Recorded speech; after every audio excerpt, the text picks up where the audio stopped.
So guys, as we say, recurring decimals are also rational, right? So we were referring to all the different types of rational. We say all integers are rational. We have fractions where the denominator not equal to 0. Those are rational.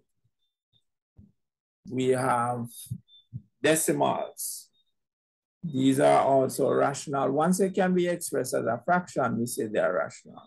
Recurring decimals, these are also rational. Now we're going to talk a little bit about irrational numbers.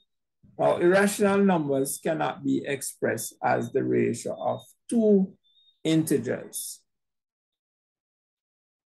Now, there are examples of numbers that cannot be expressed as the ratio of two integers.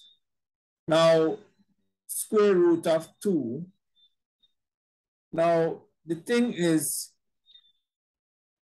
an integer we know would either be a positive or negative numbers. And for a number to be rational, you must be able to have them expressed in ratios of two integers. Now, numbers that cannot be expressed in this way would be like the square root of 2 or the square root of 6. Now, one of the things that you will realize about irrational numbers too is that some of these numbers will go on to infinity too as well. If you try to find the square root of some of them, they will go on to infinity. But the fact that you cannot express them in the form of two integers, in the ratio of two integers, we call them irrational. Now, the question I want to ask you, can we relate irrational numbers as a part of the set of rational? Would you say rationals could be related to the set of irrational? Can irrational numbers be, can we merge them with rational? Anybody? No, sir, I don't think so. Right, so because we can't merge them, then clearly we would not be able to put one circle in the other. So if we have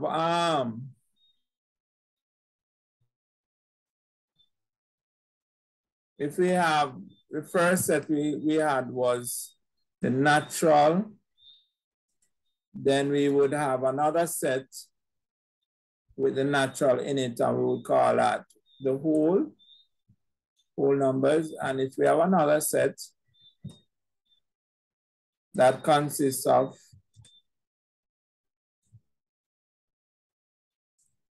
so we have the natural, the whole, the integers, and then after integers, which one we have? Let me see if you are paying attention. Which one come after integers? Rational, sir. Rational. And then after rational, then we would have what? Irrational. Now, the thing is, we said we cannot relate or merge the irrational with the rational because they are separate and apart. They have nothing in common. So we would have to put them in different sets. So if we have this set, call it irrational, we could not have it in the set of rationals.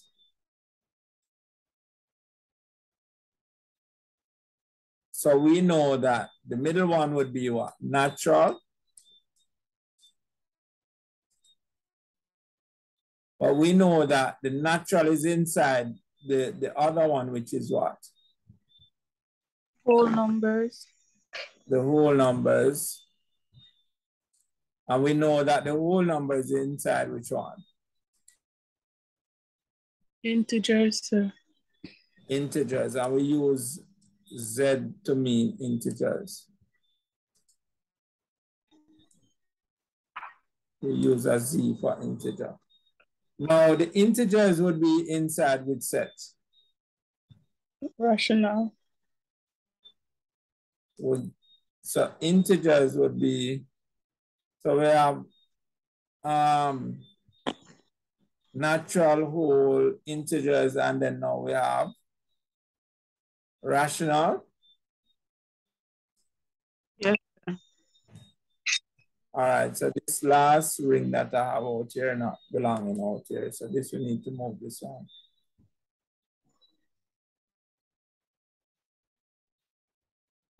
Oh, I think what was wrong here, I think I labeled this one twice. The label should be outside. Yeah. So let me label them correctly.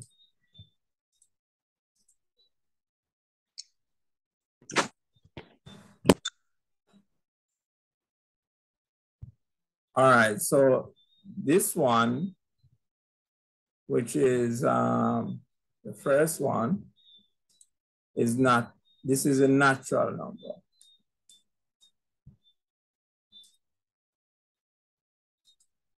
And the one after that would be the whole number. So this would be the whole.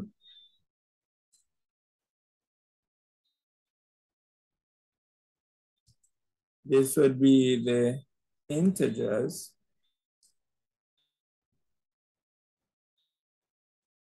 And outside there we use Q for rational. Now out here, where we have this set here, we will refer to it as the irrational one. And so I'm just gonna write IRR for irrational.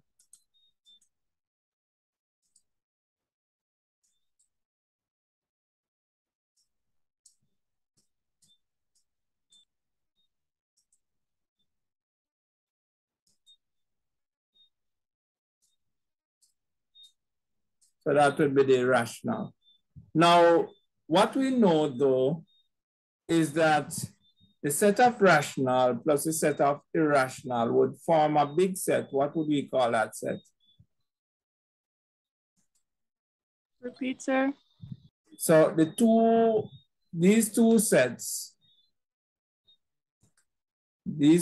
sets together will form a big set. And that set, we call that the set of what? The big set that consists of the rational and irrational, what do we call that set? Universal set. All right, so if you want to call it a universal set, but what would you name this universal set? The set of what kind of number?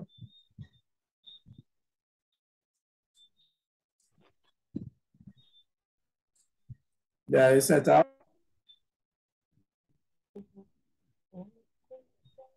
what the R represents? Set of real numbers. Right, because what are real numbers again? Anybody? Counting numbers, sir. No. Numbers. Numbers that we use in the real world. All the numbers that we use in the real world, these are called what? Real numbers.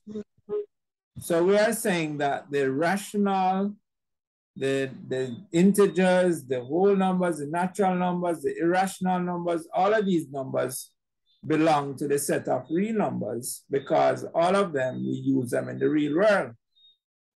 Is that clear, guys? Is that clear to you all? Right. Yes, sir. that's a relationship now of our number system. Let me clear this.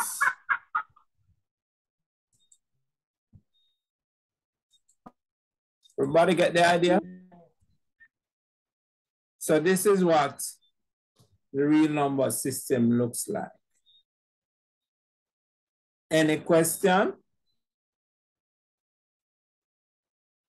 Now, why are we studying the numbers in the number system? Anybody can tell me?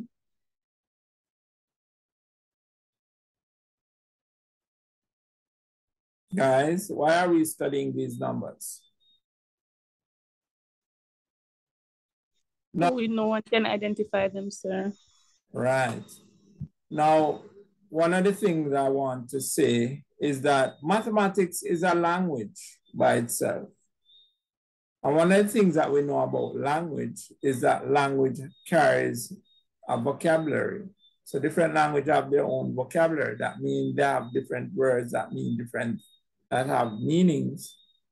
So in math, in order for you to understand it well, you need to learn the language, meaning you need to know what these words mean. So where we have definitions in maths, the definitions will help you to know the language of math. So even though I'm not going to be testing you on definitions, I am expecting that you spend the time out to learn the definition. Is that clear, guys? Raise your hand if it is clear for me.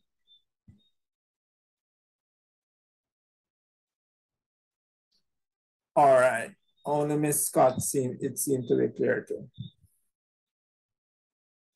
All right, guys, so having gone through the number system, the real number system, now we are familiar with the different types of numbers in the number system.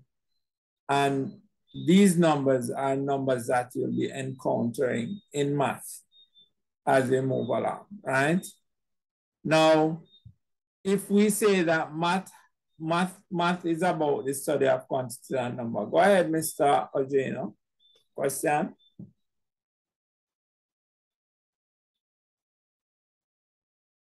Were you saying something, Mr. Ojeno?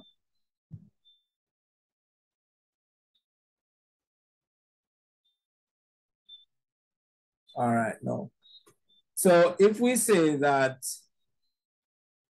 mathematics is the study of quantities and numbers. No, sir, it was a mistake.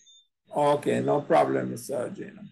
Now we realize now that these numbers that we're going to be using in math has to do with what? Real numbers. These are all the numbers that you'll be seeing throughout your CSEC experience. So you have to know and be able to distinguish and differentiate among the numbers or between numbers. All right, guys? You should know what when we say whole number, what we mean. When we say integers, what we mean. When we say rational, what we mean. When we say irrational, what is it that we mean, and natural. So you must know these numbers well. All right, now the next step that we would like to do now is to apply what we call operations on numbers.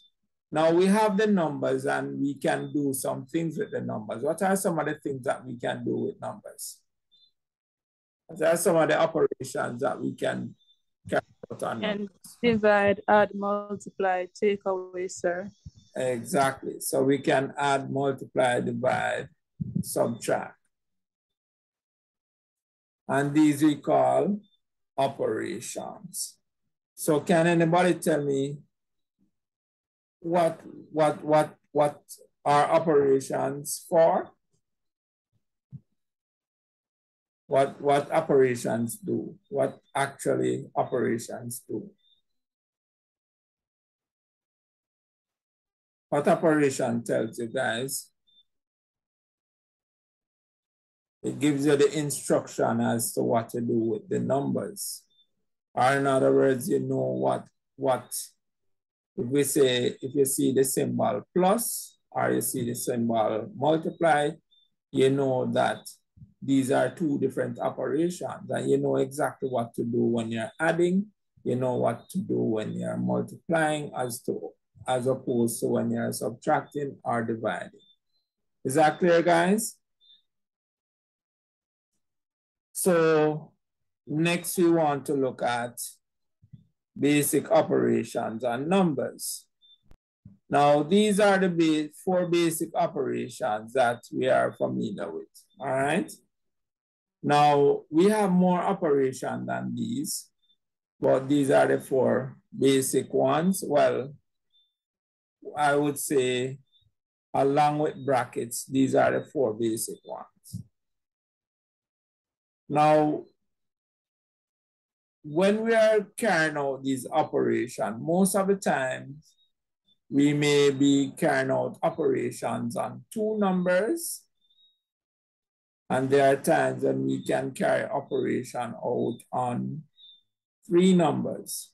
So suppose we have three numbers, we can say 2 plus 4 plus 11.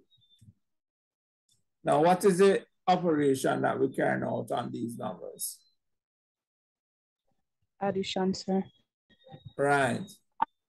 Now, sometimes our operations can combine into one, what I must say, we can have a number of operations doing at the same time. So we can, on numbers, we can do a combination of operations. Now, when this is so, we have to be very careful of how to do the calculation. So if we have, for instance, 2 times 3 plus 4 divided by 2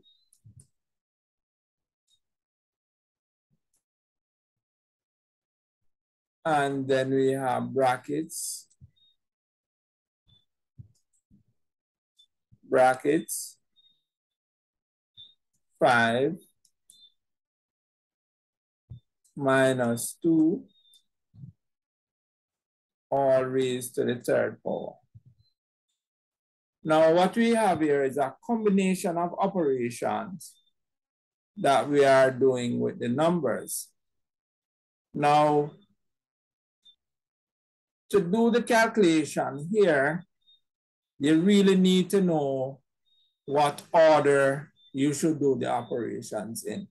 Because in order to get the correct answer, we have to do it in a specific order. And even though the order that we do it in, it might seem like we make it up, it was not really made up, so to speak. It was actually carried out in a logical way so as to come to the right answer. So put it this way, they would have tried done the question many ways and come to a conclusion that the correct way to do it would to do these operations in a particular order. Anybody know what order you would do these operations in?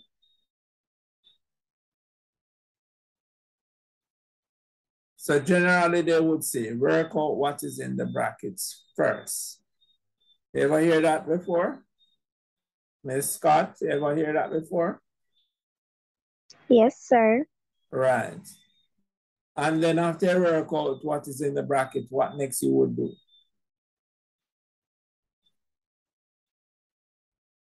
Anybody else? What else you do?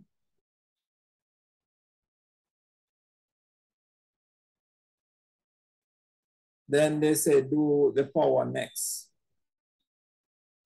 All right, and after you do the power, what you do? All right. Nobody seemed to be clear about how to do the operations. All right, no problem. We're going to come back to them. So these are five basic operations. Now I'm going to look at these definitions, because as I said, the maths is a language and we have to understand the definitions clearly so that we can use them. All right. Now, do you all familiar with these definitions? The sum is the result obtained by doing what? Adding, sir. By adding numbers. So I would say by adding two or more numbers. The difference would be what? What's the difference? When you take away.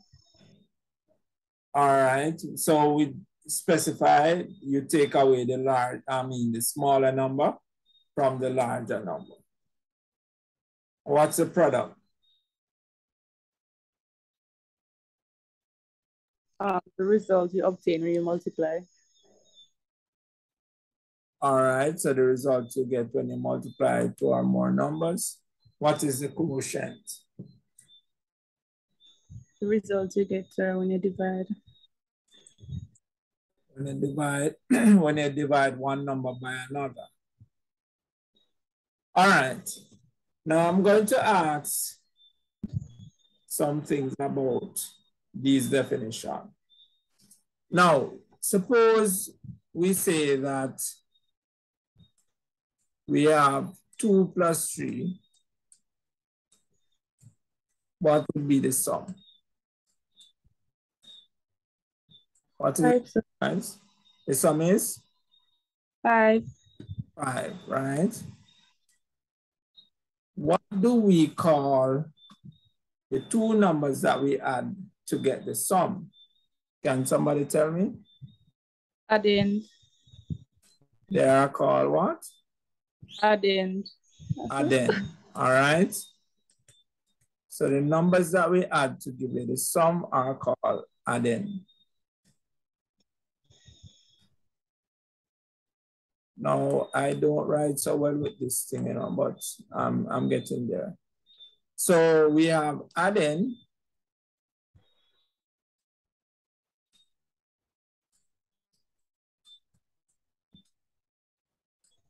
It's A-D-D-E-N, addend. A-D-D-E-N-D, sir. N-D, right. A-D-D. Oh, this thing is killing me. A-D-D.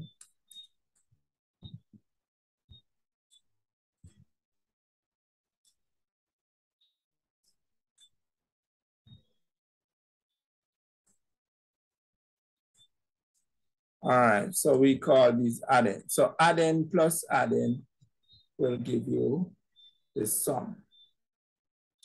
All right, so what do we call the numbers now? Suppose we multiply 2 times 3. What we get? 6. What do we call the result? Product. The product, all right. What do we call the numbers that we multiply to get the product?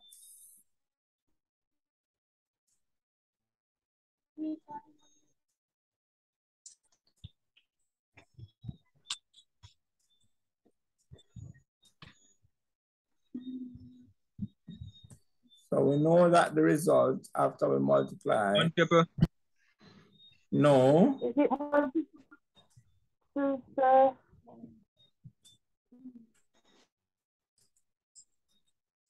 I guess I just have to talk because the writing is not working out so well right now. So what do we call the numbers multiplied to give you the product?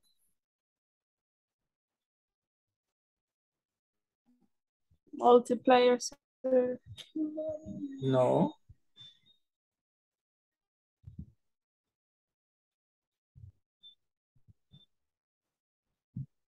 Anybody else? All right, so I'm using P for product. And what letters I should use there?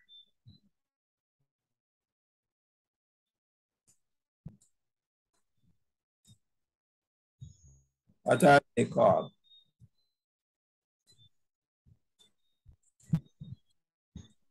Start with F. They are called factors. Factors, right? So factor time factor give you what? Product. Product. So down here now, where we have the quotients, so one number divided by another. So if we have 6 divided by 3,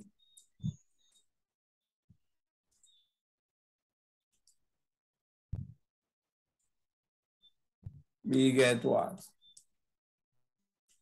2. 2. Yes, This 2 called. sir. 2 is called the quotient. What are the other 2 numbers called? Dividend and divisor. Which is which? The 6 would have been the dividend and the 3 the divisor.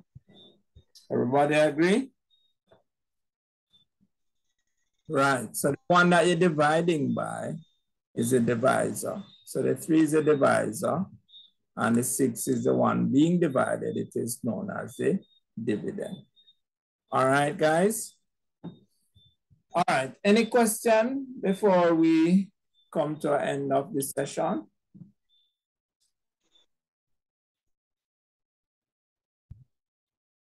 Any question, guys? All right, so far we have looked at today, we have looked at the number system, and we look at the different types of numbers in the number system.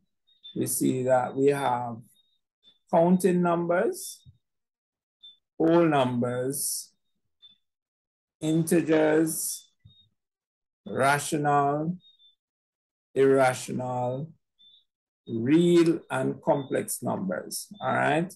And we saw from a Venn diagram point of view how some of these numbers are related. And also we briefly looked at some operations that we will use on numbers. So we have the brackets, the addition, subtraction, multiplication, and division. These are some basic operations. So if you are thinking about where we are going, so we started off looking at a definition for maths as the study of quantities and numbers. And we look at what numbers are, we look at what quantities are. And so we look at the number system, we study the number system. And so we learn about the different types of numbers. And now we are looking at operations on numbers. So this is where we're going to stop for this evening. Now, so the next class, we'll be looking more at the operations. Now, guys, all that I'm teaching you is already on the website. So all you need to do is go to the website and look for the notes. So you have notes from December to January, that's the first term. And you can click on that and we started off looking at natural numbers. So you can continue in the same order that you see the notes are because I'll be following the same order. So read up on the next thing that we'll be looking at. So click on the notes, find out what is there, see where we stop and read up where we're going for next class. All right, guys, any question? So if you don't have any question, I'm going to stop here.